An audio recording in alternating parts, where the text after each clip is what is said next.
Will the Gforce system for glass scratch removal cause distortion on the glass? And the short answer is, if you're using the patented wet polishing process with the Gforce polishing compound and the Gforce polishing discs, and you operate it correctly, you will not have any optical distortion. Now, of course, there are extreme incorrect manners in which to operate it. If you're running the disc really up on an edge for a lengthy period of time, or if you're using way too much compound or way too much heat, you can create some distortion in the glass over time. But if you're using it properly for normal polishing scratches, you will not have any optical distortion, which is one of the reasons why the system is so widely used in the manufacturing and distribution setting. However, if you are getting into deeper scratches, things that were caused more on a construction grade, or things that were caused maybe by a bit of sandpaper or something to that effect, well, that's when the Gforce disc generally would be brought into the situation.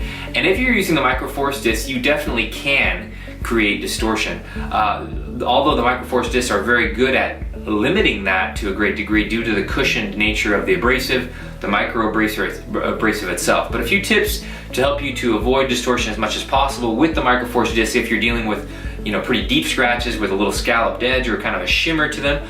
Those type of scratches generally would be a little bit deeper. A couple of things you could look at is using a 3-inch disc, which would help to dissipate the distortion, or in the case of really deep scratches, even a 5-inch disc to help dissipate any optical deviation. And of course, if the scratch is real deep, you might want to work a little bit wider area on your first and second steps. If the scratch is not very deep, you would work a little bit shorter of an area or a little bit smaller of an area. The other thing you would consider is working across the scratch as if you were walking across the glass rather than up and down or in a circular fashion, to avoid kind of a Coke bottle effect in the glass.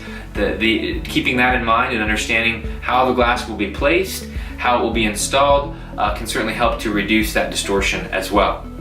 Skilled technicians with the Gforce discs get almost zero optical distortion. However, new technicians may get more. So as you get more experience with the Gforce discs, generally speaking, you'll be able to reduce your optical distortion greatly over time as you learn how to operate them flat, as you learn how to do the overlapping passes, and as you learn how to kind of feather your edges more effectively.